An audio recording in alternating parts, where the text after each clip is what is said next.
Alan is a 30-year-old hardcore gamer who hasn't seen sunlight in weeks at this point, but who could blame him? He just finished playing a no-hit run on both Sekiro and Dark Souls at the same time. However, now that he's done with that, he needs a new game to play so he doesn't get bored. GTA 6 still isn't out yet, so he starts searching online for another game to play in the meantime, and that's when he comes across a game that never ends. Normally, you'd be concerned about the fact that a game just loaded onto his computer without permission, but he's too captivated to go back now. So he starts scrolling through the settings wheel to set the difficulty. He wants his gaming experience to be as traumatizing as possible, so he turns the difficulty all the way up to hell mode and picks the untested summoner class just to make it even more unpredictable. He then accepts all the terms and conditions without a second thought, but it turns out that there was a clause in there about transporting Alan to another world, so the next thing he knows, he's a newborn baby in the countryside. A year goes by like this, and being a baby isn't as bad as Alan thought it would be. He doesn't have to work or pay any bills, and he has good, loving parents taking care of him. His father's name is Rodin, and his mother is Theresia, and they seem like a lovely couple, but considering the fact that Alan set the game to hell mode, they're likely going to get the Wayne family treatment sooner or later. After Alan is put to bed for the night, he raises his arms and tries all the key phrases he knows in an attempt to open a status screen, because even though he's supposed to be a summoner, he has no idea how the whole summoning thing works. He decides to give it one last try before going to sleep, and this time, something really does appear. But it startles Alan so much that he screams, and his parents come running over to check on him as soon as they hear it, so he is forced to hide the book for now. After making sure Alan is okay, his parents leave his room, and as soon as they are gone, he pulls out his book again. He is so relieved that he finally gets to see his stats after a whole year of trying, and it's around what you would expect for a 1-year-old summoner. His summoning skills are all bottom tier, but the book says they will level up the more he uses them, so Alan decides to give it a try right now. From what he can tell, he's only allowed to summon H-ranked insects and beasts at his current level, but that seems ridiculously weak, so he isn't expecting much. Just then, the book flips to the message section, and Alan finds out that he received a letter from the god of creation of this world. The god basically apologizes for the delay in creating Alan's status book, but since the summoner class was still under development, it took him a whole year to sort through all the necessary paperwork for it. Alan doesn't really care about the apology, but if the god dev team had to rush to finish the summoner class, then there must be some bugs left in there for him to exploit, so he's eager to test it out. He wants to summon an insect first, but he soon realizes that he doesn't actually know how to activate his summoning ability. Normally, he would check the subreddit or watch a tutorial for these kinds of problems, but he doesn't have any internet here, so he's going to have to figure it out on his own. He thinks about it for a few minutes and eventually realizes that he needs to create an insect skill card first, so he gives it a try, and it works perfectly. Now he can finally summon his insect, but before he could do so, his mother comes to check on him again, so Alan is forced to pretend that he's asleep again. The next morning, once his parents are busy with their daily duties, Alan opens his grimoire and finally summons the grasshopper. The room fills with tons of bright lights, and at first, Alan is mesmerized by how pretty it looks, but then a giant grasshopper flies into his face and he freaks out. He eventually realizes that this is the grasshopper he summoned, so he tries to give it instructions. But it turns out that even though it's a summon, it still only has grasshopper intelligence, so it can't understand a word he's saying. On the bright side, Alan finds out that summoning the grasshopper gave him a boost to his agility and endurance stats, and he's really happy about that, but all his celebrating gets his mother's attention, and once she finds the giant grasshopper on the floor, she immediately squishes it. Over the next few days, Alan tinkers with the insect summoning ability, but he's tired of that now, so he decides to try out the beast summon next. He summons a mouse, and once again the book sends it flying straight at his face, but Alan was expecting it this time, so he's not as startled. The mouse comes with its own set of buffs, but it's still pretty dumb, so Alan can't really talk to it. That said, one of its abilities is called Scurry, and whenever Alan tells the mouse to use it, it does so without fail. That said, this mouse's ability is downright useless, so Alan figures he will need to level up his abilities in order to summon some of the more powerful creatures out there. His grimoire says he's allowed to stock up to 10 summoning cards at once, and fortunately, the buffs for each summon stack as well. So if he stacks 10 mouse summon cards, his attack and HP go up by 10. This already makes him stronger than any regular baby, but he's going to have to level up his skills if he wants to become truly overpowered. Normally, this wouldn't be hard to do, but remember how Alan selected Hell mode because he thought the difficulty would be fun? Well, leveling up now requires 100 times the normal amount of experience, so he's going to be stuck grinding for a long time. Just then, Rodden returns from a long day of hunting, and he's completely covered in blood, but it's okay because it's not his blood. He explains that he just hunted a great boar with the other men from the village, and Alan seems really interested, so Rodden asks him if he would like to come see it. Alan excitedly agrees, so Rodden hoists him onto his neck and starts taking him towards the kill site. This is Alan's first time actually getting to see the outside world, so he's enjoying all the new sights, but it took a lot longer to get to the boar than he thought it would, so he ended up falling asleep in Rodden's arms. Once they arrive at the kill site, Rodden wakes Alan up to show him the boar, and Alan is stunned because this thing is absolutely massive, and I'm not even sure how Rodden managed to take it down in the first place. A few moments later, the villagers nearby notice that Rodden has come back, so they all start cheering for him because he is today's MVP. Alan asks if a great boar is really that strong, so Gerda explains that it is a C-ranked monster, and it usually takes at least 20 men to take one down, so they are pretty tough. This info is really useful to Alan because it gives him a solid benchmark on the strength gap between ranks, but before he can even think about summoning any high-ranked monster, Alan is going to have to start grinding XP to level up. 10 months of intense grinding later, Alan has finally risen to a level 2 summoner, and the bump comes with great perks like an all-around boost to his stats, as well as the ability to summon G-rank creatures and fuse them. But doing so requires a lot of MP, so Alan hurriedly eats his dinner to recover some mana and heads back to his room to try it out. Unfortunately, when he opens his grimoire, it tells him he still doesn't have enough mana to fuse any summons because his max MP is too low, so it looks like he's going to need to do even more grinding before he can try anything new. By the time Alan is 3 years old, he has finally raised his MP stats high enough to use his level 2 skill, and with the fusion section, he is able to create a G-rank bird which he names Chappie. Chappie's main skill is Voice Mimic, and it can basically copy any voice perfectly, making it perfect for distracting enemies. Alan was also able to summon a frog and a mole, and the frog's only ability is to jump up and down while flashing as a distraction, but the mole is a lot more active and can dig a giant hole in a matter of seconds. The G-rank monster skills are a lot more useful than the H ranks, so Alan is finally starting to enjoy the gaming experience in this world, but it's still going to take a long time before he's strong enough to actually fight anything. And speaking of fighting, Gerda's daughter, Krina, comes looking for Alan because she wants to play with him. Krina's idea of playing is challenging him to a duel, and normally, this wouldn't be a problem, but she's way too strong for Alan to keep up with. He even went all out with his summon buffs just to give himself a fighting chance, but he's still no match for her. By the end of the day, Alan and Krina return home, and apparently, while Alan has been grinding his XP this past year, Rodden and Theresia were getting busy because she's pregnant again. Since his mother can't do much physical labor anymore, Alan volunteers to help with the harvest to make things easier for Rodin. He is sure he can do it because with all his buffs, he pretty much has the strength and stamina of an adult now. But Theresia and Rodden don't think it would be fair to make their son work, so they tell him he should just stick to doing basic house chores and playing with Krina. Rodden reminds him that he will eventually grow up and have to get a job, so he should enjoy his time as a kid while he doesn't need to work. Alan is a little upset about being turned down at first, but then he remembers that farm work is unbelievably grueling work, and no father would want to force their 3-year-old to do that kind of work, so he agrees to let it go. Rodden is glad to see that Alan understands, but as they continue with dinner, Theresia recalls seeing Alan in the backyard throwing rocks at a tree a little while ago, so she asks him what that was all about. Alan says he was just practicing for self-defense in case a monster attacks their home, but in reality, he was trying to see if he can learn skills aside from summoning by repeating an action over and over, but he didn't have much luck with that.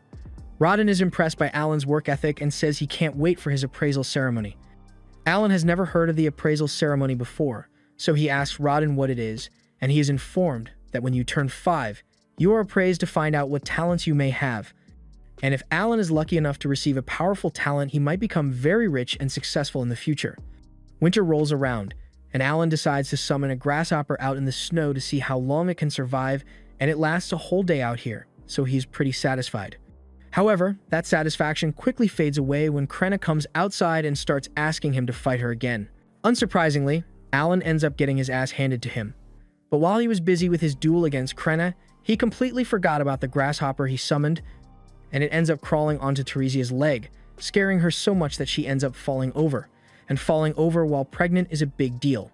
Rodin runs over to check on her, and she says she's fine, but she clearly isn't because that fall just sent her into labor, so the baby's coming today whether they like it or not. Rodin tells Krenna to go call her mother for help, and once she arrives, she helps Theresia through the delivery process. So by morning, the family has a brand new baby boy. Everyone is overjoyed, but Alan doesn't know how he should feel about this. He still isn't sure why a game reincarnated him into this world. But even though it was unexpected, he didn't have much going for him back in Japan, so he's not upset with how things turned out. That's why he has decided to focus solely on leveling up and protecting his new family, because they matter the most to him.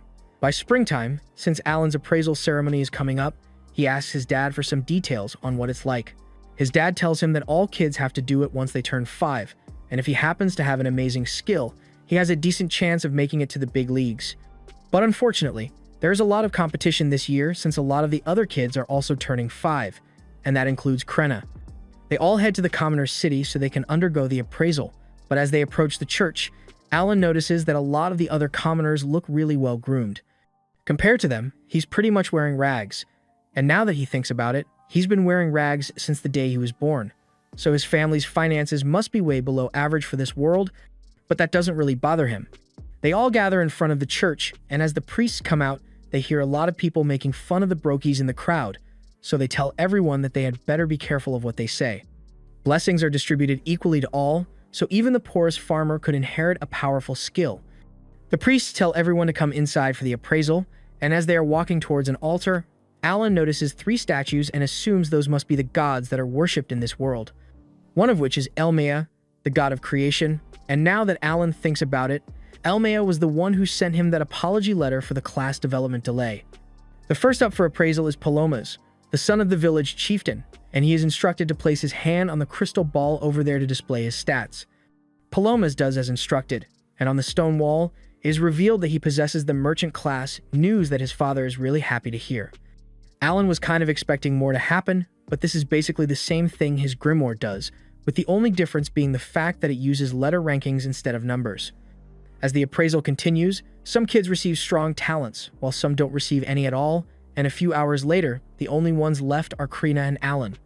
Krenna is up next, so she excitedly runs up to the ball and puts her hand over it, but it suddenly starts glowing with an intense blinding light.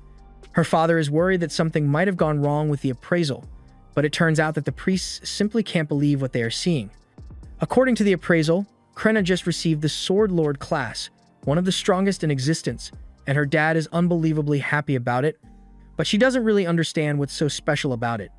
Alan isn't too surprised by the news since he's been getting his ass beat by her for years at this point, but next up is Alan's appraisal, so he is told to approach the altar. As he touches the ball, nothing happens for a few seconds, but all of a sudden, there's a large flash of light, and Alan is knocked back. Rodin rushes over to check on him, and after making sure Alan is alright, he walks over to the priest and asks what Alan's talent is since he doesn't know how to read. He's expecting something really good since the crystal reacted strongly, but to his shock, the priest informs him that Alan is completely talentless. Alan can't believe what he's hearing because he knows for a fact that he does have a talent, but when he checks the board, he realizes that all his stats are E rank across the board, and he blames Elmea for doing a shitty job coding the summoner class. Just then, Rodin hugs Alan from behind to comfort him since he doesn't want Alan to feel bad about being talentless. They head home together, and everyone treats him normally despite the revelation that he is classless, and Alan appreciates how much his family cares for him, but he knows he isn't really talentless. He can still use his grimoire just fine, so he assumes his E-rank stats must be because he is playing on Hell mode. All the other kids were the same age as him, and relatively equal in strength, so their rank must be a reflection of how much they will grow in the future as they level up. So since Alan requires 100 times the regular amount of XP to level up, his stats are all stuck at E rank, even if his actual attributes are pretty strong. Most people would get frustrated by this kind of setback, but Alan isn't some filthy casual who enjoys playing games for actual fun. He lives for the soul-crushing grind, but he can't help but worry that there's something wrong with his summoner class because at the bottom of his appraisal, he saw a confusing error code pop up, so he's going to be sending a lot of complaints to the devs about it. The next morning, Alan goes out with his family to visit Krenna's family, but he notices that his dad has been acting a bit strange lately. Over at Krenna's house, they're all about to celebrate Krenna's appraisal as a Sword Lord, but Rodin still has a sour look on his face, and Jurda says he refuses to celebrate with him until he goes back to normal. At first, Alan wonders if Rodin is jealous of Krenna and her family, but he knows his dad isn't that petty, so there must be something else going on here. The two of them continue arguing for a second until Gerda reveals that Raden mentioned severing ties between their families before they sat down together. Raden defends his decision by reminding Gerda that Krenna is a sword lord now, and that means she practically has a guaranteed ticket out of this tiny serfdom. She might even become nobility if she's lucky. And if that happens, then being close to a poor family like Raden's would only hold her back. Gerda yells that he doesn't care about any of that stuff, but Raden keeps insisting that he's doing this for Gerda's own good, and the two resume their fight, but eventually, their wives pull them apart and get them to calm down. Alan is a bit surprised by how calm everyone was about this whole thing, so he asks Gerda's wife if it's normal for them to argue like this. She explains that this kind of thing used to happen all the time, but they always made up afterwards. All four of them are actually childhood friends who grew up in the same village, and around 10 years ago, when talks of making a new settlement started, they all decided to join the effort and work together to build their houses. Gerda and Raden bonded a lot over that back then. Recalling the good times makes them realize how silly their fight was. A little while later, news arrives that the Knight's Order has shown an interest in Krenna, and they are coming to see her. Alan assumes the news of Krenna becoming a sword lord must be spreading really quickly. But while it's good that she has earned some recognition from the Knight's Order, Gerda is still a little concerned because she is too young to become a knight yet. Just then, one of the kids who got a good talent at the appraisal ceremony confronts Alan and tells him that as a talentless loser, he has no place here.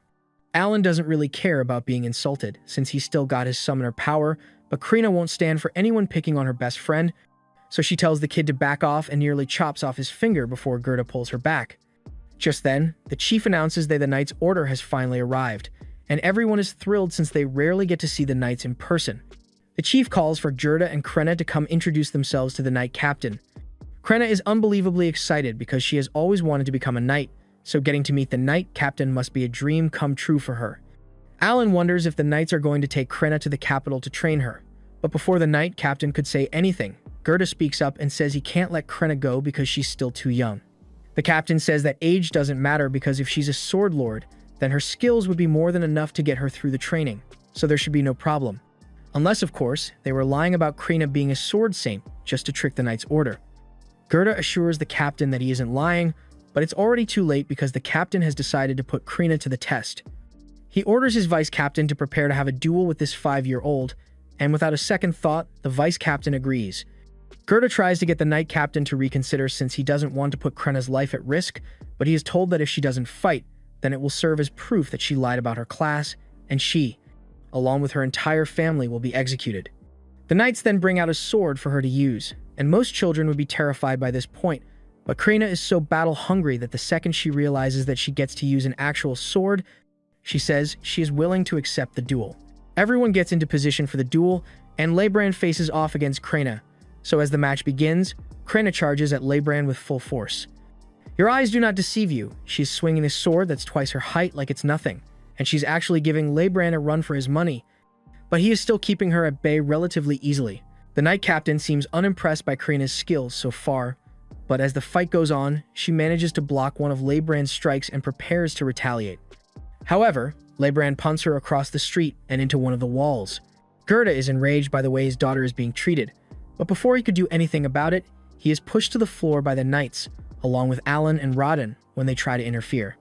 Alan thinks this is completely unfair, because whether Krenna is a sword lord or not, an adult is bound to have more battle experience than her. However, all of a sudden, Krenna gets back on her feet, and she's got a menacing aura surrounding her. Without saying a word, she launches another all-out attack with laser focus, and this time, she is completely overwhelming Leibrand, so much so that she eventually slices his sword in half and nearly takes his head off with it. Krenna is disappointed that the fight is over already, but she had a lot of fun, so she thanks Leibrand for playing with her and walks off, leaving him with the knowledge that he just lost to a 5-year-old. Gerda is relieved that Krenna managed to survive and starts praising her for doing a good job, but then the Knight Captain approaches, and Gerda becomes defensive because he doesn't want him anywhere near his daughter. The Knight Captain now acknowledges that Krenna is indeed a sword lord, and he apologizes for forcing her to fight in a duel. He says he would like to discuss her future with him, but Gerda firmly refuses. The captain says he can bring his friends with him to the meeting if it would make him feel better, and that would make Gerda feel a little safer, so he agrees. They all gather at the chief's house for lunch, and Zenov once again apologizes for the way he acted earlier. He explains that he was sent here by the baron of this territory to determine whether there truly was a sword lord in this village, and the results are undeniable. Xenov mentions that 3 years ago, there was a sword saint born to the family of a count, but this strikes Alan as weird since he knows for a fact that sword saints can only be born from low social statuses according to the game's design, so that one must have been a fake. Said sword lord went on to serve the royal family, but failed to meet expectations there, and upon reappraisal, it was discovered that they were actually an ordinary swordsman pretending to be a sword lord. It was also later discovered that several nobles were greatly exaggerating their abilities, so the kingdom had to establish a zero-tolerance policy for falsified talent results. That said, he is still truly sorry for putting Krenna through such a harsh trial. He tells Gerda that he doesn't need to worry about them taking Krenna away from him because they won't do that. They want her to continue her training at home, and when she turns 12, if she wants, she can attend the academy to become a knight. 2 years of training later, Alan finally unlocks level 3 of his grimoire, and he is really excited about it. The level up grants him the enhanced skill, which means he can strengthen his summons now, and he can also hold 30 F-rank ones at once now, so the buffs he can stack are going to be amazing. He plans to experiment with it later, but for now, he's got to head back inside for dinner. As for updates on Alan's family, his little brother is turning 2, and his mom is pregnant again, so he's getting another little brother or sister. His parents start thinking of a name for the new kid, and at that moment, Alan happens to receive a message from the god of creation, Elmia, so he unconsciously says his name out loud. His parents misunderstand and assume Alan is suggesting they should name the baby after the god of creation, which is a big no-no in this world, and Alan can't really explain why he said it. So he quickly changes the subject and mentions how Gerda's scars seem to have completely vanished recently. Gerda explains that it's because he passed the trial of the gods earlier today while fighting a boar, but Alan has never heard of such a thing before, so he asks what it means, and Gerda explains that every once in a while, after a battle, you feel your body being refreshed and all your wounds being healed, and Alan assumes it must be the effects of leveling up in this world. Gerda is a strong warrior, so he must level up quite often, but as for Alan, even though his grimoire is level 3, his body is still only level 1 because he hasn't fought any monsters yet, and if he wants to grow stronger, then he's going to have to engage in battle. However, that's easier said than done, because he isn't allowed to leave the village without permission. The only exception to that rule would be hunting expeditions, but the second Alan tries to bring up the idea of joining the next hunt, his father turns him down because he doesn't want Alan putting himself in danger. That night, once everyone else is asleep, Alan opens his grimoire to read the message he got from Elmia, and he already has a good idea of what it's about since he left a strongly worded complaint after the appraisal ceremony. Long story short, Elmia apologizes for the technical bug that made Alan appear talentless during the appraisal, but it has been fixed now, so the next time he gets appraised, his summoner class will show up. It also explains that all of Alan's ranks show up as E rank because of his Hell mode difficulty, but in reality, he is a lot stronger than E rank, so a separate stat section has been added for him.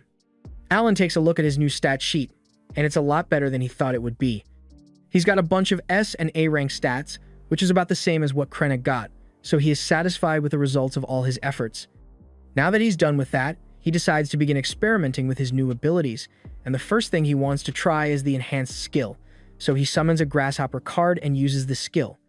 The effects of the skill boost the stats of the grasshopper directly, but it doesn't affect the buffs granted to Alan by extension. He decides to summon the grasshopper to see what a boosted summon looks like in person, and as it appears, it glows for a few seconds to indicate that it has been boosted. Aside from that, not much else is different, but before Alan could test out anything else, his mother suddenly comes in to check on him, and as soon as she spots the grasshopper, she freaks out and squishes it. The next morning, Gerda gets ready to go hunting, and while he's gone, Alan heads to the backyard to do a little more testing with his grimoire. He has attempted a bunch of different combinations in an attempt to unlock a new summon, but so far, nothing seems to be working, and he's done with his last pair of viable cards. Fortunately, this time, the fusion is successful, and he receives a new card, but he's not sure it's going to be useful, since its description says grass. On the bright side, it looks like the grass summon grants him an MP buff, so he can use it to increase the number of summons he can perform throughout the day. He then summons the grass card to find out what it's like, and an apple creature pops out, which leaves him even more confused than he was before. The apple doesn't have any combat skills, but it does possess a skill called Aroma, so Alan asks it to demonstrate, and it suddenly sinks into the ground before sprouting a stem. The stem does indeed have a wonderful aroma, but just then, Alan's mom comes to check on him again, and he tries to get the apple to hide itself, but it doesn't seem to be listening, so she ends up spotting the stem. Fortunately, she thinks it's just a regular stem, so she doesn't suspect anything, but Alan is still going to need to run a bunch of tests on this thing to figure out how it works. Later on in the day, Alan is training with Krena as usually, and even with the extra buffs from his level up, he is still no match for her strength. But Krena does notice that Alan has gotten a lot tougher. He is surprised to hear that, so he takes a look at his stats and realizes that his sword mastery stat is already at level 3 thanks to all the training he does with Krena, and he is really happy that his skill is improving. Now that he thinks about it, he also recently got a dog summon that has a bite attack, and he would love to try it out, but he doesn't think it would be fair to use it on Krena. After that, Alan spends the rest of the day throwing rocks at the tree in the backyard in hopes of awakening a new skill or something. But it hasn't been going well so far, so he's starting to feel like this is a huge waste of time. He also hasn't had a chance to do any other training since he has to look after his brother most of the time. Mash tells Alan that he's bored of throwing rocks at the tree, so Alan apologizes and says they can do something else after he gets a few more reps in. While Alan is preparing for his final tosses, Mash suddenly notices a bunch of saplings growing next to the house, and he is amazed since he doesn't recall seeing them there yesterday. Those saplings are the result of Alan activating a ton of apple summons at once for the MP buff, and thanks to the buff, he is able to fully restore his MP in 5 hours instead of the usual 6, so he can use over 15% more mana per day now. By nightfall, everyone gathers for dinner as usual, but Gerda isn't back from his hunt yet, which is really odd. Especially since they didn't intend to go deep into the forest today. Teresia is obviously worried, but she's trying to stay optimistic about the situation. However, all optimism goes out with Window and on CD. She hears the sounds of the panicked hunters carrying Rodden's body back home. Rodden was apparently injured during the hunt today, and just by looking at him, it's clear that he's lucky to be alive. He got hit by one of the boar's fangs in the gut, and while the other hunters managed to cauterize the wound to keep him alive, he's still on the verge of death. The only reason he even managed to last this long was thanks to the healing herb they gave him on the way here. Teresia is surprised to hear this since healing herb is really expensive, and she doesn't understand how they managed to get their hands on some. So Gerda explains that when the Knight Captain apologized for the way he treated them, part of the apology was a bag of gold coins, which is what they used to buy the herbs, but it wasn't enough to completely heal Rodden. The other hunters all start yelling about how this whole thing is those commoners' fault, but all the noise wakes Mash up and makes him start crying. So Alan takes him back to bed, and the rest of the hunters decide to leave, to give the family some peace and quiet for now. Once everyone has calmed down, Alan asks about what happened and if a commoner is really to blame for it all. Gerda explains that a few days ago, he and Rodden were summoned by the village chief and told that they should allow the commoners to join them on their next hunt. Boar meat is a valuable commodity, and while most of it has to go to the Baron, the rest is split amongst the people involved in the hunt. They sometimes trade it for other goods, but aside from that, it's difficult to get any decent boat meat unless you hunt for it yourself. Despite this, no commoners have ever volunteered to be part of the hunts, and it's because it's an extremely dangerous task. There are casualties every year, and even more injuries, so for commoners usually avoid getting involved. But since Rodden recently became famous as a legendary hunter, many commoners got the impression that as long as Rodden was around, they could just let him handle dealing with the boar while they reaped the benefits afterwards, so they asked the chief to include them in the hunts. Rodden and Gerda were against the idea, but they couldn't refuse an order from the chief, so they were forced to let the commoners join, and it went just as bad as they thought it would. During training sessions, all the commoners were slacking off, and when the time finally came for the hunt, the moment they actually came face to face with a boar, they all got scared and dropped their weapons as they ran away. This completely broke up the hunting party's formation, but as if that wasn't bad enough on its own, one of the commoners fell over while the boar was chasing him, so Rodden instinctively stepped in to protect him, but he got skewered in the stomach as a result. The others eventually managed to slay the boar, so Gerda says he will bring the share of meat meant for Rodden by tomorrow, but there's not much else he can do to help. And Alan feels like a total loser because up till now, he had been focusing on only leveling himself up instead of actually helping his family. By the next morning, Rodden regains consciousness, and everyone is happy that he is alive, but Alan is still deep in thought. He had been treating this world like a game this entire time, but to the people that live here, this isn't a game. It's their reality, and they have to struggle to survive, so the least he could do is use his power to help them. A little while later, Gerda returns with Rodden's share of the meat as promised, and he is relieved to see that Rodden is awake, but he's still in terrible shape, so he's probably not going to be able to hunt anymore to prepare for winter. Gerda offers to share his stockpile with Rodden and his family to help, and Rodden appreciates it, but all of a sudden, Alan speaks up and tells everyone that he wants to take over for Rodden. They can all tell that he's serious about it, so there are no objections, and later that morning, he gets to work by fetching some water from the well. The other men there warn him not to overdo it since that much water would be difficult for a child, but Alan is easily able to carry it home. Till now, he had been hiding the effects of his stat buffs, but with everyone already focusing their attention on Krenna since she's an upcoming hero, it should be fine for him to stand out a bit. After he's done fetching water, he heads out into the fields with Gerda to harvest the potatoes. Gerda demonstrates the best method to pull the potatoes out of the ground, and he assumes Alan is going to struggle with it, but to his surprise, Alan is able to do it one-handed. He harvests 3 baskets of potatoes in no time, but after all that work, he realizes that more than half of these have to be given away to the Baron, and that's really unfair. He's trying to figure out how to get more food for his family, but all of a sudden, the chief shows up, and he's here to apologize to Rodden. It was partially his fault that Rodden ended up like this, so he wanted to make things right, and he also brought the guy who caused the accident to apologize as well. The guy doesn't seem like a bad person. He was just too scared to think straight back then, and he accepts full responsibility for the situation. Rodden isn't really mad at him, but he tells the guy to be more careful next time, and he promises not to make the same mistake twice.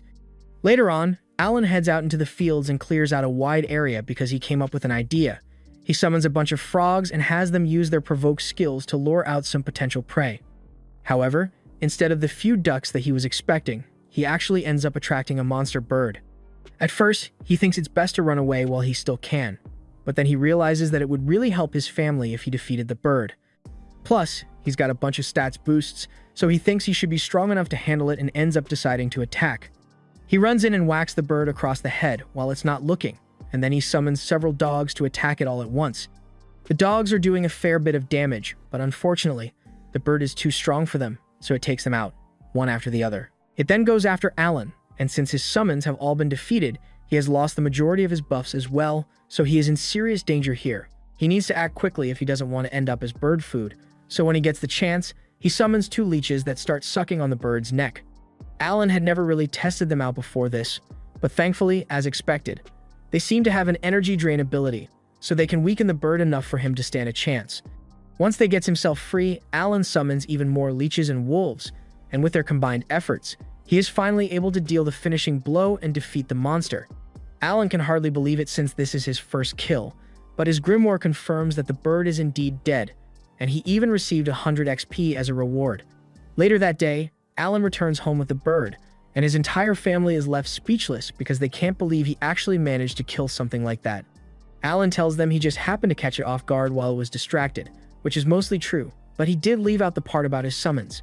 Gerda starts inspecting the bird's corpse because he is wondering how Alan managed to beat it with just a wooden sword and some rocks, but then he notices some bite marks on the bird and asks Alan about them. Alan makes up an excuse and says he was fighting on instinct, so he had to do whatever was necessary. And Gerda begins picturing Alan biting down on the bird for dear life. But regardless of how he pulled it off, it's still an impressive feat, so he congratulates him on a job well done. He even offers to help Alan bleed and dry the meat, since this is his first time. So they head over to the rack together. The Aldebaran weighs around 60 kilograms, but once it has been bled dry, it drops to around 20 kilos, and only around half of the bird's meat is actually edible. That said, the wings do fetch a pretty penny, and it does come with a magic stone, but at the end of the day, they still have to fork most of it up to the higher-ups. Alan thinks the whole 60% tax on all food thing is really unfair, and Gerda agrees with him, but there's nothing they can do about it. At least that would normally be the case, but since Alan's situation is a bit unique, they might be able to negotiate the chief into letting them keep more than usual. A little while later, both Alan and Gerda head to the chief's office to tell him about the bird Alan caught, and the chief is very pleased. But then Gerda suggests that Alan should only hand over the wings as tax and keep the rest for himself. This catches the chief off guard, and he tries to explain that they can't do that because the Baron has requested more food than usual this year. But then Gerda reminds the chief that the only reason Alan was forced to go out and hunt was because of his unreasonable demand that led to Rodden getting injured. At this rate, Alan's family might actually starve since they barely have enough to eat, and to really sell the story, Alan acts like he's going to faint from hunger on the spot.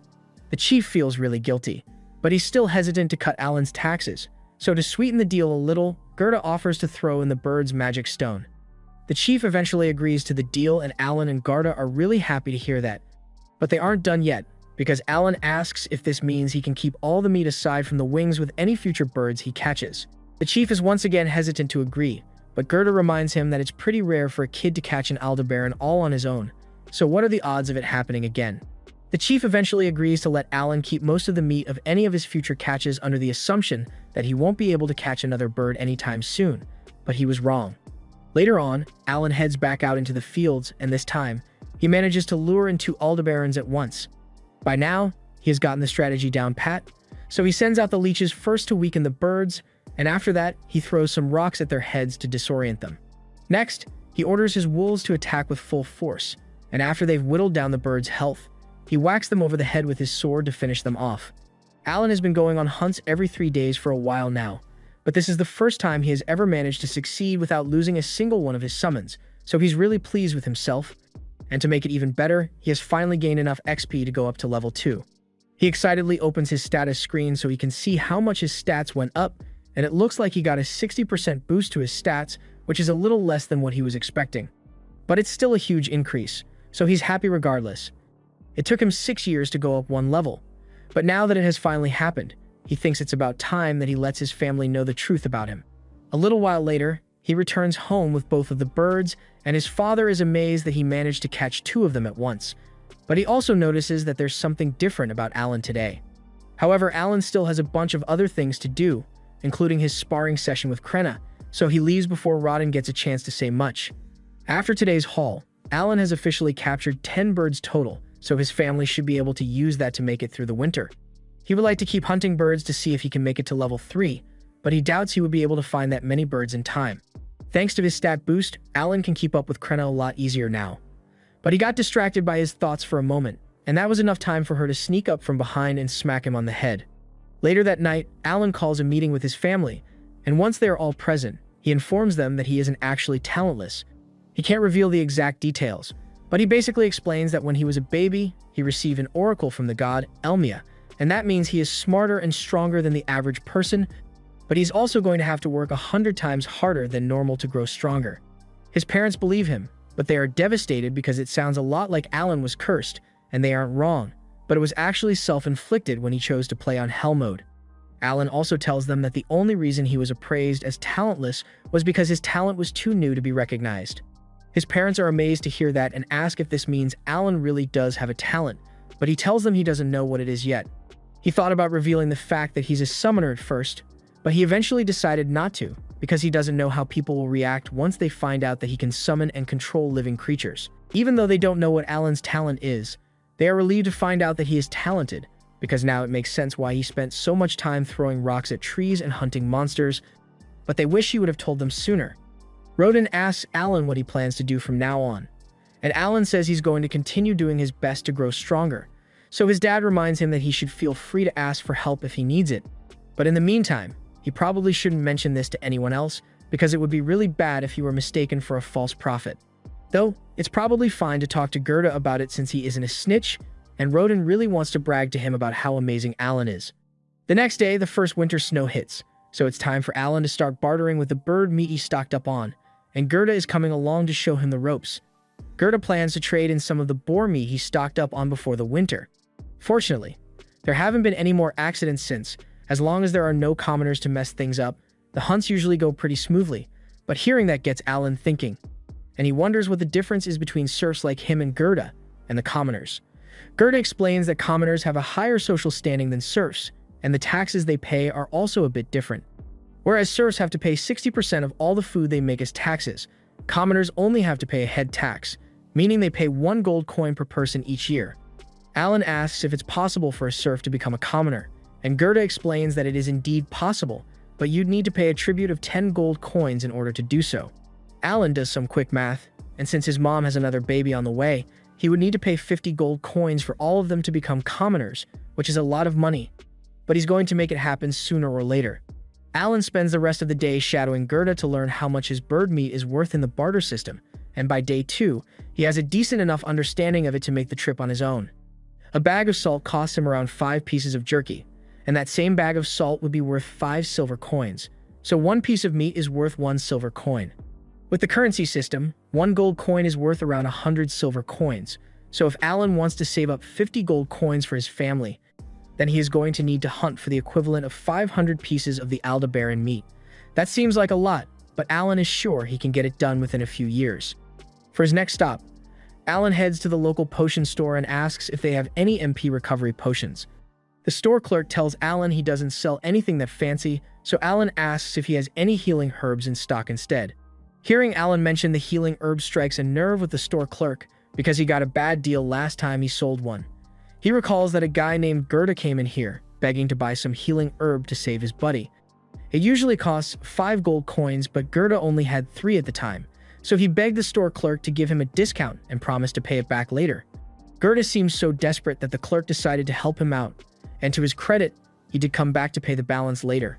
But the clerk was really worried that he might have gotten scammed at the time. Alan knows that his father wouldn't have survived if the clerk hadn't agreed to give Gerda a discount that day. So he thanks him for his kindness and offers him a piece of bird meat as a gift. Later on, Alan is walking through the streets when he spots a weapons shop, and he is surprised that a single weapon can cost as much as 50 gold on its own. But while he's minding his own business, all of a sudden, Dagora comes out of nowhere and picks a fight with him. He tries to assert dominance and convince Alan to become his minion, but Alan isn't going to let that kind of disrespect slide, so he sets his baggage down and pulls out his wooden sword before pointing it at Dagora. Now, he could beat Dogora's ass right now and be done with it, but he wants this to be a fair ass whooping, so he tells Dagora to go get himself a weapon. Dagora accepts the challenge and runs off to get his club, and he thinks he's got the upper hand, but Alan is a lot more skilled when it comes to combat thanks to his training with Krina, so he easily mops the floor with Dagora. Long story short, by spring, Dagora starts coming over to Alan's house so Alan can train him, but he's still a long way off from being able to compete. Mash has also begun training with Krina, but she's taking it a lot easier on him than she would with Alan since he's still new to combat. While Alan is watching the two of them, Dagora tries to sneak attack him, but Alan's reflexes are too quick for that, so he ends up falling over and hurting his knee in the process. That night, Rodin and Gerda return, and they've got some bad news because they were just in a meeting with the village chief, and he says the Baron wants them to deliver 15 boars instead of the usual 10 this year. He is also demanding that they allow the commoners to hunt with them again this year, but after what happened last time, Rodin and Gerda were wholeheartedly against it. Even so, they can't go against a direct order from the Baron, so they have no choice but to let it happen and hope for the best. Just then, Alan speaks up and tells everyone he has a plan. The reason having commoners join the hunt is a problem is because they are pretty much useless, but he has countless hours of experience in every MMO imaginable, and he is confident he can make even the most hopeless newbie useful to the team, so he asks to be put in charge of training the commoners before the hunts. When the time for the next hunt finally arrives, Rodin takes Alan to meet with the other hunters and tells them that he would like to use one of Alan's hunting strategies for today, but he makes it clear that Alan is just here to watch for the day, so he won't be doing any fighting. Alan already agreed to this arrangement, but he is a little disappointed that his dad won't let him fight since he was looking forward to leveling up, but Rodin wouldn't budge on it, so he might as well just take what he can get. The most important thing for this trip is that they train the newbies enough so they can handle themselves, because he wouldn't want a repeat of what happened last time. Speaking of last time, the guy that was responsible for getting Rodin hurt comes up to him to apologize again, and he tells Rodin that if anything bad happens today, he doesn't need to put himself at risk just to protect him. Rodin tells the kid that all he needs to do is focus on fulfilling his role, and if he can do that, then hopefully nothing will go wrong. With that, the hunt team heads out into the forest to search for their prey, and this is technically the first time Alan has been allowed to leave the village walls to go into the forest, so he is really excited. Once they make it out into the forest, Gerda reminds everyone of the plan and tells them to get into their positions. A few of the newbies act as bait to lure out a boar, and once the boar comes running out of the brush, it is intercepted by Gerda and his squad. After they've successfully stopped the boar, Rodin and the others come running in from the sides and stab it over and over. This is the strategy that Rodin and the others have successfully used to hunt for the past 10 years, but it doesn't work very well with spineless newbies, which is why Alan suggested a little change. While the others will still do most of the work taking the boar down, the newbies will stand off to the side so they don't get in their way, and when the time is right, Alan tells them to go stab the boar along with the others. With the way experience works in this world, they just need to deal a little damage to the boar to receive XP from it, so this should help them level up. The boys do as Alan instructed, and sure enough, as the boar is defeated, they feel a sudden surge of power flow through their bodies, meaning they must have passed the trial of the gods, or in other words, They just leveled up. Alan is really glad that his plan worked as intended, but unfortunately, he didn't get to enjoy any of that free XP since he didn't land any hits on the boar.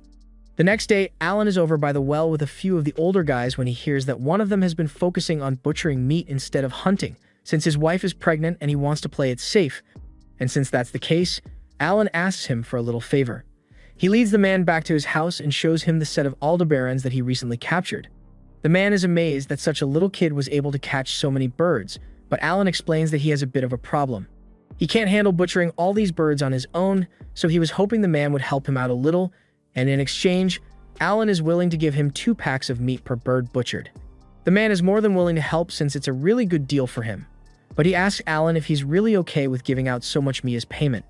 Alan assures him that it's fine, and the reason he's okay with it is because these birds aren't part of his family's food reserves.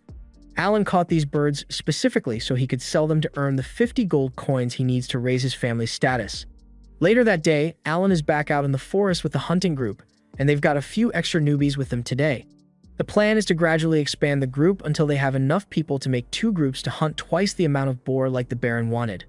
But Alan is still a little curious about why the Baron is so interested in increasing the amount of boar captured since it's not like there's a food shortage or anything. Just then, a boar comes charging out of the forest, so all the hunters prepare themselves, and just like last time, after the boar has been brought under control, the newbies are called over to join in for the finishing blow.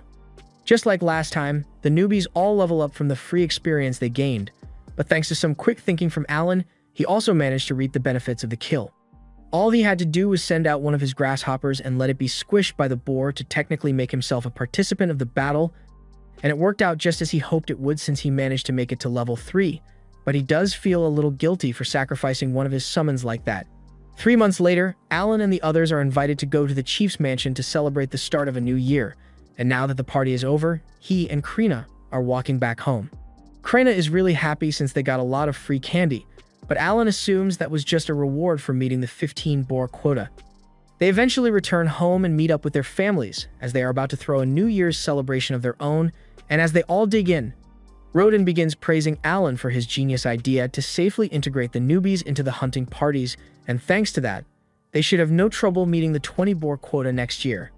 As they continue to talk, Gerda happens to notice a bottle behind Alan, so he asks what it is, and Alan explains that he received a bottle of liquor from the chief as a gift earlier. Gerda and Rodin are really excited to hear this because they've been looking forward to getting to drink, but Alan reminds them that the liquor was personally given to him, so they can't have it unless he says so.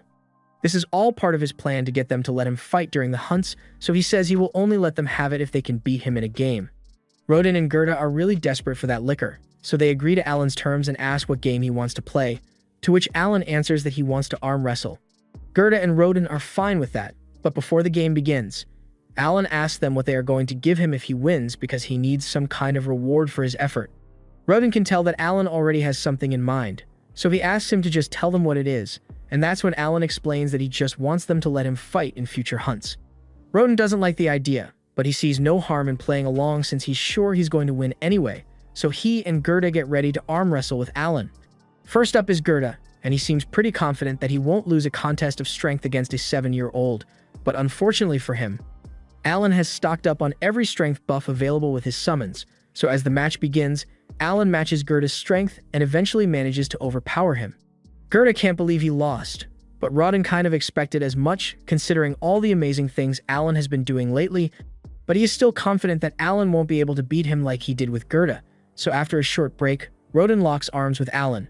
Just like with Gerda, Alan matches Rodin's strength at first, but this time, Alan actually ends up getting overpowered and losing. He assumes Gerda must have strength somewhere around D rank, which means Rodin's must be around C rank, so it makes sense he couldn't win.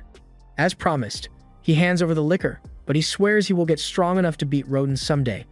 Later that year, Alan finally manages to level up his summoning skills again, and now he's got access to a bunch of E-rank summons. He's still going to need to do some experimenting to figure out what kind of summons he's got now, but he has more than enough MP to spare for a few tests. The level of buffs provided by E-rank summons is bound to be stronger than that of the F-rank ones, so Alan is certain he would be able to beat Rodin in arm wrestling now. But before he could run off to go challenge his dad, he notices an extra feature in his grimoire, and it says, Storage. Alan taps the icon and his grimoire opens to a page with a black square on it, so he assumes this must be the storage skill in question. He decides to test it out by throwing a rock inside to see how deep it is, but after the rock goes in, he doesn't hear it hit the bottom. He reaches his hand in to see if he can feel the inside of the storage space, and as he does so, he gets a mental image of the rock he threw in earlier. He decides to try throwing even more things inside, and basically, as long as it can fit through the opening in the book, there is no limit to how much the space can store. But this seems a little too broken to be a random skill he unlocked, so he has a lot of questions. After all, something like infinite storage is a top-tier skill, so he really doubts the devs would go handing it out without a reason. Most of the time, whenever you receive a useful-looking item or skill, it is usually because you're going to need to use it in the near future. So Alan needs to figure out what the intended use is supposed to be. That aside, he also wants to try out his new E-rank summons, so he tries calling one out, but nothing happens. Alan is surprised that it didn't work since he's sure he has enough MP for the summon, but that's when the system informs him that he will need E-rank magic stones in order to summon an E-rank monster. He had no idea he would need magic stones for this, but as luck would have it, he just so happens to have a stash of magic stones he got from killing a few rabbit monsters around the village, so after retrieving them, he heads outside and tries to summon the E-rank insect again, but it still doesn't work. This is when he recalls the storage space and decides to try throwing the magic stones in there to activate the summon, and that seems to do the trick. So Alan is able to summon a beautiful butterfly, although it's a lot bigger than he thought it would be. Just then, Alan's mother comes over to check on him, and considering how squeamish she gets around bugs, Alan doesn't want to risk finding out what will happen if she spots a giant butterfly, so he hides behind his back while making up an excuse to keep her from getting suspicious. He then decides to head out into the fields to try out his next summon, and it's a good thing he did because the summon turned out to be a saber-toothed tiger, and it's really scary in person. He then tries to fuse the butterfly and the tiger to see what he will get, but nothing really happens. He then tries throwing a few more magic stones into storage, and that seemed to do the trick, but he's going to need a lot more magic stones if he wants to try more summons. Later that night, while having dinner, he asks his dad if there are any more rabbit monsters in the village, but Rodden tells him all the rabbits are gone. They dug a ditch around the village a few years back to get rid of most of them since they are pretty dangerous to have around kids, but if all the rabbits are really gone, then Alan is going to need to find another way to gather magic stones. The next day, during training, he decides to ask Palomas about magic stones, and he is informed that they are mostly used to power magic items, but the E-rank ones are seen as practically useless, so it's pretty common to just find them scattered across the ground. Alan hadn't even considered the possibility that he could find the magic stones on the ground, but now that he does know, he's got a lot of scavenging to do. A little while later, Alan has managed to gather enough magic stones to unlock all his new summons, and he can already imagine how powerful he will become if he keeps progressing, because his summon ability allows him to fill out all the roles of an average party all on his own, so with countless beasts at his disposal, he will be unstoppable. A little while later, the chief invites Rodden, Gerda, and Alan to dinner and informs them that the Baron apparently intends to pay the village a visit next month. He says he wants to watch the boar hunting, which annoys Gerda a lot because the Baron has already put them through enough stress with his boar quota increases. Rodden says he has no problem with the Baron watching the hunts, but he doesn't understand why Alan was called to deliver such news, and that's when the chief reveals that he was actually hoping Alan would act as the tour guide for the Baron while he's in town. Alan personally doesn't like the idea of having to entertain the Baron, but at the rate he's going, it will take him close to 10 years to hunt enough birds to grant his family commoner status, and that's way too long. However, if he manages to impress the Baron enough, he might be able to earn a promotion from him, so he decides to do it. A month later, Baron Granville arrives in the village along with his daughter, Cecil, and Knight Captain Xenoff, and they are brought back to the chief's house for lunch. First of all, Granville apologizes for making such an unreasonable request with the boar meat last year, but he simply couldn't refuse a direct order from the king. The chief is shocked to hear that the boar quota increase came from the king himself, but Granville clarifies that the real culprit behind it was Viscount Carnal, because he intentionally called attention to the boar meat in front of the king to goad him into making the order. A little while later, the food is served, and both Granville and Cecil are amazed by how delicious the meat is, so Granville asks the chief what the dish is called, but the chief has no idea how to respond, so Alan cuts in and explains that the meat is from a bird he hunted and prepared yesterday, specifically, so the Baron would have the freshest ingredients for his meal.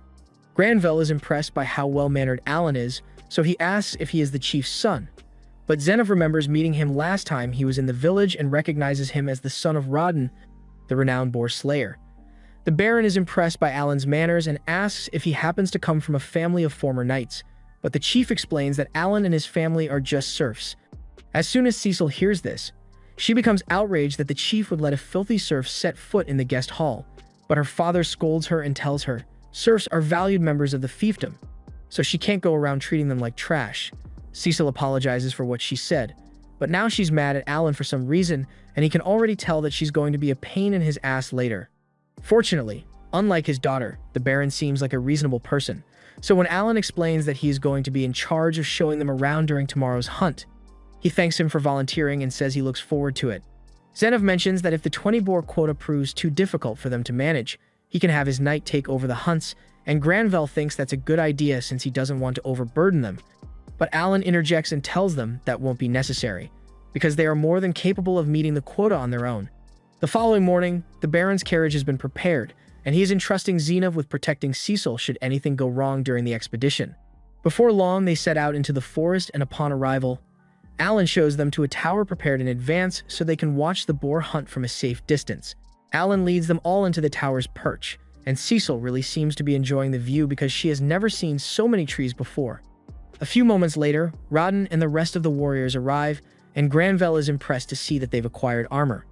Alan explains that they put the boar hide from the previous year's hunts to good use, creating all sorts of tools and equipment to make the boar hunts go smoother.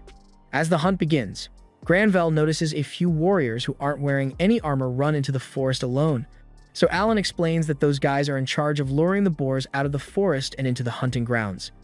Though they will probably have to be patient if they want to see any action since luring the boars out takes quite a while. While they wait, Zenov asks Alan how Krina has been doing lately, and Alan tells him she has been doing great. Zenov is glad to hear that and informs Alan that he will be dispatching a tutor to prepare her for the academy entrance exams in spring. And Alan can't help but chuckle because he thinks it will be funny to see Krina study for a change. A few moments later, the luring team returns with a boar hot on their trail, and everyone gets into position. Using a couple boar hide shields they made, they box the boar in, and Alan explains that the shields are made from the hardest part of the boar's hide to make it penetration-proof. After locking the boar in place, the strike team moves in and begins stabbing it from the side while the long spear team, comprised of the most inexperienced members of the group, also join in to aid the attack. But Cecil wasn't prepared for how gory a boar hunt really is, so she's starting to feel sick at the sight of all the blood. Rodin then finishes the boar off with a blow to the neck, and it's so gruesome that it causes Cecil to pass out on the spot. Everyone begins to celebrate once the boar is dead, and both Granvelle and Zenov are crucial to the fighting prowess of these warriors. However, a moment later, another loud roar echoes from the forest as two boars come charging toward the group. Zenov realizes this is bad and orders his knights to be ready to jump in if necessary. But Alan tells him that their assistance won't be needed because the hunting squad is perfectly capable of handling two boars at once. Rodin orders the team to split into two groups to handle the boars separately, and Alan thinks to himself that a few years ago, it would have been impossible for them to handle a situation like this. The main reason is because they always had to give away 60% of their hunt as taxes, so instead of making any equipment with the materials gotten from the boars, they were forced to trade everything away to get by. However, with efficient hunting strategy, they've managed to gain more leeway when it comes to their allocation of materials, and with the improved equipment, they are more than capable of handling two at once. Within a few minutes, the remaining boars are dealt with, and Cecil regains consciousness just in time to see the blood geyser from one of the boars, which promptly knocks her out again. Granvelle is impressed that they managed to take down 3 boars in just one day because that means they only have to hunt 17 more to fill the quota. But Alan corrects him and explains that they only actually need 10 more, because before Granvelle decided to pay them a visit, they had already captured 7 other boars. The Baron is glad to hear that because it means the quota won't be as much of a burden on the village as he had thought, and while the Baron is in a good mood, Alan tells him he has a few requests to make. He says he would like permission to create a few more shields out of the boar hide to help with future hunts, and the Baron has no objections to that. But Alan's second request is to ask for permission to trade for liquor outside the village. Once again, the Baron isn't necessarily opposed to the idea, but he wonders why Alan is asking for liquor specifically. Alan explains that since filling the quota has required them to hunt for more meat than they otherwise would, there have been concerns that the influx of extra meat would cause a crash in the overall value of the meat locally, which is why he wants permission to trade a good portion of it for alcohol to boost morale. Granvelle sees no reason to object, So he agrees to the requests and tells Alan that he has done a wonderful job as a guide today. As they are preparing to leave for the day, Cecil, who had been quiet for most of the hunt, yells at Alan and tells him not to get full of himself just because her father praised him a little. But as she says this, she nearly falls off her horse, which completely ruins the intimidating act she was trying to put on. A little while later, Alan, Rodden, and Gerda are all called over to Granville's mansion, and Granville tells them that he was so impressed with their performance the other day that he wants to give them a reward. Alan is excited because he can already tell what's coming, and a few moments later, Granville declares that Rodden and Gerda, along with all their families, will be granted commoner status. Rodden and Gerda can't believe it since they never expected something like this to happen, and Alan is overjoyed because now he gets to keep all that money he was saving, and he's allowed to leave the village without permission now, so the first thing he plans to do is head to the White Dragon Mountains when he gets the chance. Granville also adds that anyone who has participated in the hunts over the past 10 years will receive the same promotion, so he asks Rodden and Gerda to provide a list of everyone who qualifies. After everything Granville has seen, he knows there should be no problems with fulfilling the quota requirements, so he says he can return to the capital and rest easy. However, his butler reminds him that there's actually one more thing he needs to do. It nearly skipped Granville's mind, but the king apparently wants to use Krena village as an example to the other villages in the kingdom since they have been doing so well lately. So he asks Rodden to tell him the backstory of how the hunts began. Rodden looks a bit uncomfortable after hearing this, so Gerda explains to Granville that the village's backstory is a bit of a sensitive subject for Rodden, so he offers to recount the details in Rodden's place. Gerda explains that around 13 years ago, 100 serfs moved onto the land as part of the king's reclamation decree, and they worked hard for 3 months to make the place livable. But just when things were finally starting to go their way, they were attacked by a giant boar, which destroyed all the food they had stored up for winter. There was no way they would survive till the next year if they didn't do something, so Rodden suggested that they should try hunting the boar for meat, and everyone agreed with him. They didn't have any weapons or equipment at the time. They attacked the boar with nothing but shovels and hoes, and miraculously, they were eventually able to defeat it. Granville is impressed by the story, but he doesn't understand why Rodden is so sensitive about it since it sounds like his initiative is what led to the boar hunts that made the village prosper.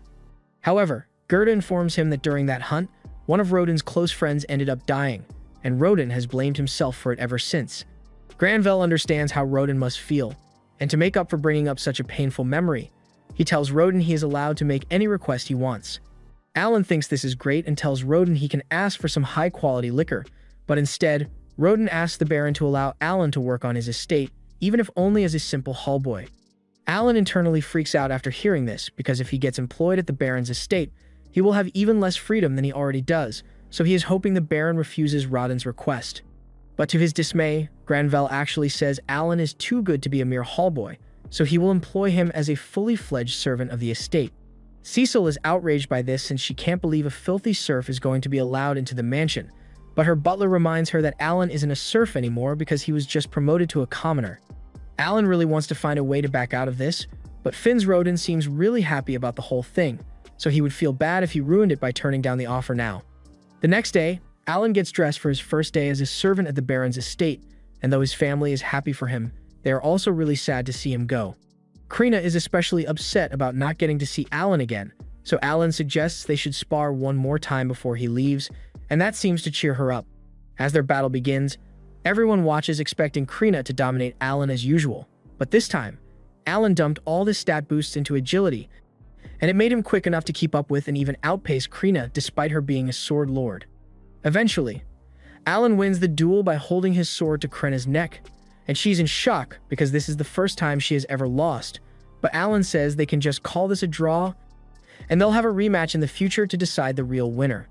The time soon comes for Alan to leave, so everyone starts saying their goodbyes, and even Dagora shows up to give Alan a knife as a present before he leaves the village.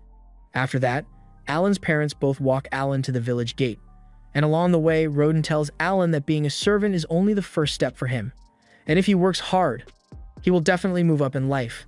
They eventually arrive at the gate where the chief has already prepared a carriage to take Alan, Cecil, and the Baron back to the city. It's a little awkward in the carriage since Cecil won't even look at him, and he has nothing to say to Granville, but he's going to find a way to make it work.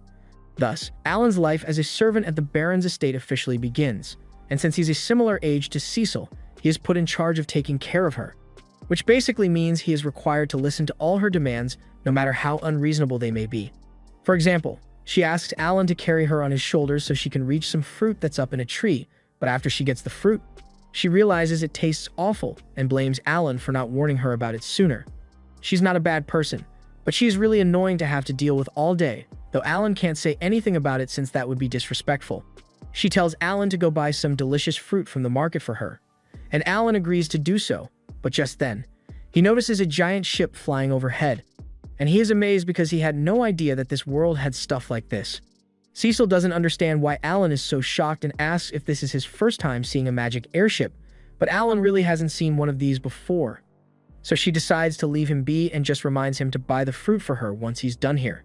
The next morning, Alan wakes up in his living quarters, and while it may look like an old attic room, well, actually, it is an old attic, but it's still a bit of an upgrade from Alan's old room. He has used his summoning skills to grow some grass plants with recovery-boosting aroma, so he always starts his days feeling fresh and energized. That said, he's still really hungry, so he decides to head downstairs for breakfast. In the dining hall, all the other servants are already eating, and over the past few days of working here, Alan has gotten to know them pretty well, especially the head servant, Rickle. When Rickle sees Alan, he asks him if he has been getting along well with Cecil, and Alan says yes, but Rickle can tell by looking at his face that she's been rough on him. He explains Cecil is only asking so much of him because he's a servant instead of a hallboy, but Alan has no idea what the difference is. Rickle explains that servants of the family are split into senior and junior ranks, but they are all still technically considered to be part of the family. However, hallboys are different because they are only temporary helpers of the family, so they aren't considered members of the family. Alan is surprised because he had no idea that becoming a servant here made him a member of the family, though now that he thinks about it, it does make sense why his dad was so overjoyed when the Baron made the offer. Later that day, Alan and a few other servants serve the Baron's family breakfast, and the Baron's wife is quite impressed by how well-mannered Alan is despite his humble upbringing. The Baron is also impressed that Alan is so skilled despite the fact that he is talentless, and though the part about him being talentless isn't true, Alan decides to just go along with it. As soon as Cecil finds out that Alan is talentless, she begins bragging about how she has the wizardess talent and her older brother has the swordsman talent. But Cecil's father yells at her to stop bragging about talent in front of her brother because it's a sensitive topic for him. Cecil's younger brother, Thomas, has always felt inferior because he doesn't have a talent. So hearing Cecil brag about it like that made him tear up, and Cecil feels really guilty for making him upset, but she still somehow finds a way to blame Alan for it. Later on, Alan has the afternoon off from work, so he decides to head into town, and his first stop is the Adventurers Guild because that's his #1 goal. He walks up to the front desk and asks the receptionist if he can register as an adventurer here. She explains that she can help him register, but first she needs to ask how old he is. Alan informs her that he is 8 years old, but unfortunately, she tells him that the minimum age to register as an adventurer is 12, so he isn't allowed to become one. Alan is devastated to hear this since he doesn't want to have to continue being a servant for 4 years, but since there's nothing else he can do for today, he decides to head to the notice board to gather some intel. At the board, he notices all kinds of monsters with different ranks posted with bounties, but a few moments later, an adventurer named Raven walks up to him and says this isn't a place for a kid like Alan, so he had better leave. Alan apologizes and agrees to leave, but before he does, he asks Raven why bounties are organized that way. Raven explains that monsters get stronger the further away from the city you get, so naturally, some of the strongest monsters are located in the White Dragon Mountain. Alan then notices a really old bounty on the wall of the White Dragon, so he asks why no one has taken it out yet even though the reward is so good. Raven explains that the White Dragon is simply way too strong for anyone to beat, but there's a ton of mithril growing in that area. So there are still tons of requests for it, and the bounty keeps getting higher and higher. All that information was really helpful. So Alan thanks Raven and heads on his way. He can't register himself as an adventurer yet, but that doesn't mean he can't fight monsters. And since this is his day off, he plans to make the most of it. He runs straight to the city gate, where he is stopped by a guard. Normally, people aren't allowed to leave the city without permission, but since Alan is technically a member of the Granville family, he is allowed to use their seal as identification, and that pretty much grants him access to wherever he wants to go. As soon as the guard opens the gate, he rushes out into the forest so he can start hunting monsters, but he doesn't want to be too careless, so he decides to start slow. Since monsters get stronger the farther into the forest you go, he only walks a few kilometers out so the monsters in the area will have an average of D rank. Once he arrives at an ideal location, Alan summons a hawk, and since the hawk has high intelligence, it is smart enough to understand Alan's commands. So he summons 5 more and orders them to fly into the air and track down any monsters in the area. While he's waiting for the hawks to find something, he decides to evaluate the intelligence of his tiger summon, but while it is obedient to him, it doesn't really understand Alan's commands, so it can only do so much. Just then, a hawk comes back to inform Alan that it has located a few monsters, and after following the hawk, Alan is led to a horde of goblins. The goblins notice him hiding behind a tree, so they all rush out to attack him, but Alan was prepared for this and summons 10 tigers to surround them. And for good measure, he summons a butterfly to cast a sleep spell on the goblins to make it easier to finish them off. Killing goblins doesn't earn him as much XP as killing a boar would, but a key benefit here is the fact that taking the goblins out is a lot quicker than taking a boar out, so Alan can farm them to his heart's content. By nightfall, Alan has hunted around 80 goblins, earning himself 16,000 experience points and allowing him to go up by 2 levels.